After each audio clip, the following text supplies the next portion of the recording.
Just imagine if your sense of smell was improved by 300%. How would you experience the world? We walk in a cloud of smell, and it's our personal smell, but it's also the smell of our clothes, our shampoo, our deodorant. All these things together make our cloud of smell.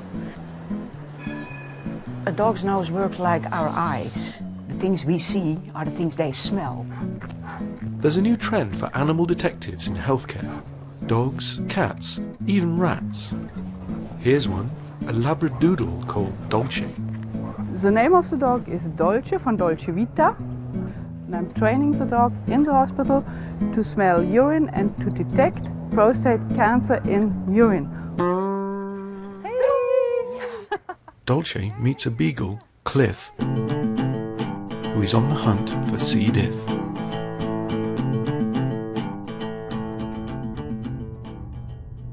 One of these patients has C. diff, but which one? It matters because C. diff is a highly contagious form of infectious diarrhea, and it quickly spreads on wards and even between wards. So if you're not careful, you're going to have a large part of your hospital infected with C. diff. Cliff, zoek. So the Amsterdam team thought they'd try something quite novel. Go. A dog. Zoek. Zoek. Waar is het? Waar is het? Waar is het? Ga door. So we've got a dog, but this is what you do if you don't have a dog. This is what we normally do in the laboratory. I've got some suspected stool samples, and I put some of the sample in a tube which contains 70% alcohol. Yeah, we're going to have to speed this up. The tube is left for 1 hour. After that, you swab a sample onto a petri dish, and that goes into a jar where the air is sucked out to produce an anaerobic environment. Then it needs to be cooked at 37 degrees Celsius for up to 3 days.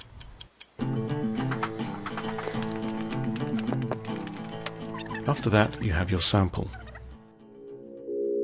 It smells really bad. But that's not the end of it. So this is the normal way, but it takes some time and quite a bit of money. But also now we don't know whether the bacteria that we've cultured are actually the toxin-producing ones, because the toxin-producing ones are the ones that can make us ill. The toxin test is quite quick, it takes maybe half an hour, so it gives you a far quicker answer. However, it's not as sensitive. You need to have a stool sample and take the stool sample to the lab in order to be able to analyze it. There's a mechanism far more efficient than that. Well, a dog's nose is so much better than our nose. Our nose is working just a little, but it's mainly used to hold our glasses. And the dog's nose is, well, I think in general 300 times better than our nose. All the abilities within the nose, the cells, the little hairs on the cells, everything in this phenomenal little black thing on front of the dog. A well-trained dog and a talented dog could even smell, I don't know, maybe 500, 600 times better. Cliff is the first bacteria-detecting dog in the world. So how was Cliff trained?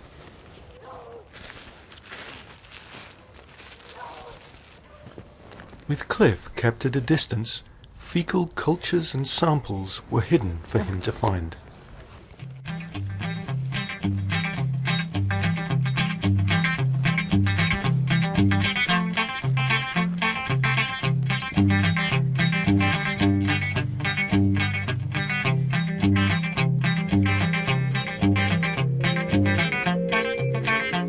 Dat is knap.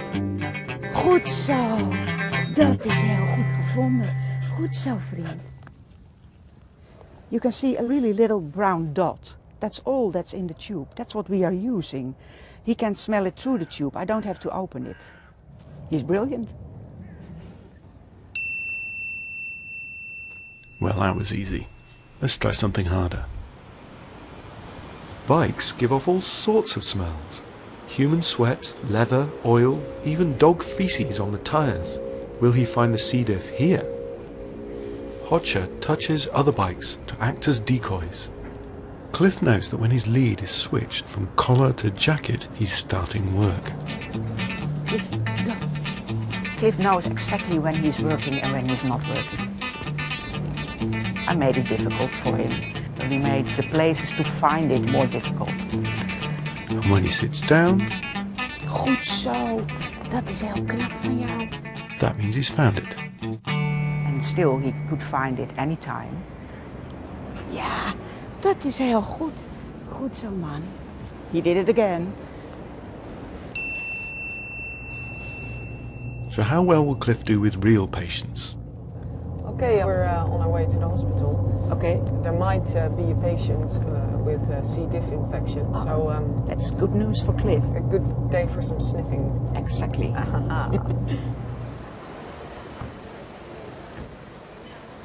It's a very clean and hygienic dog, but I think most important is that we try to avoid contact with the patient as much as possible, and also with the patient's surroundings. It's not necessary for the dog to be close to the patient at all, and the dog can usually smell C. diff or not by just walking past his bed.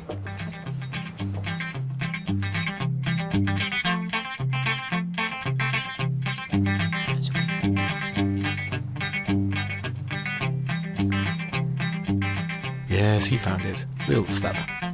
Now let's see that from Cliff's perspective. Zoek. Ga zoeken. Ga zoeken.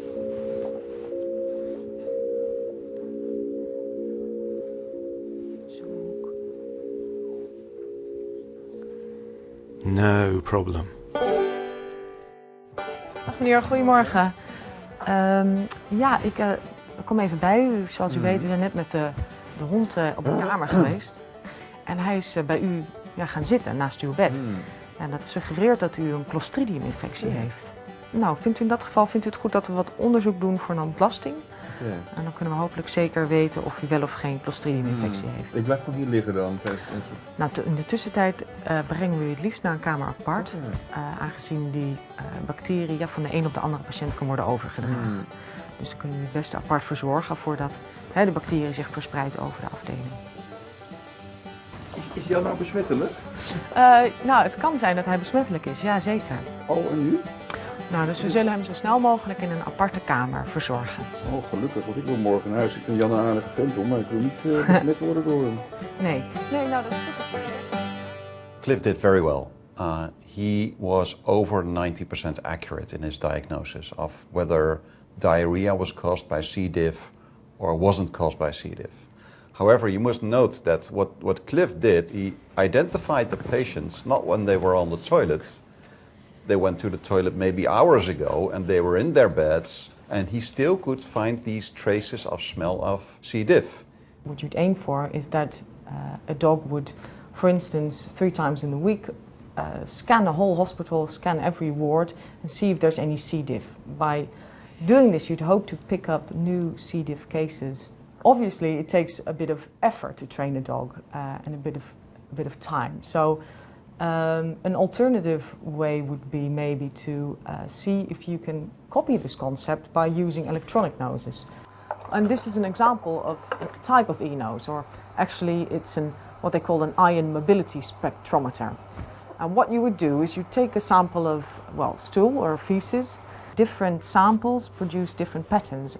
However, you still need a stool sample, so you still miss the ease of having a dog that just goes past the patient. Many people can smell C. diff if the smell is really strong. However, to pick up the very subtle smell, you really need an animal, like a dog, for example. You could even use a rat or a bee or a butterfly, but obviously dogs are most easily trained. Even rats are trained. They are good as well, but not as trainable as a dog. We are more used to dogs than to rats. There would be a difference, I think, if I was walking around here with a rat. It is just a single dog, but there's no reason to assume why Cliff would be particularly suited for detecting C. diff. I mean, dogs just smell very well. So it is a proof of concept, but it's very, very likely that you can train any type of dog that is suitable to be a sniffer dog to pick up C. diff. Cliff brings a lot of joy in the hospital. People love to see him, and sometimes they especially wait for him to come when they have heard he will be. And that's really nice to see.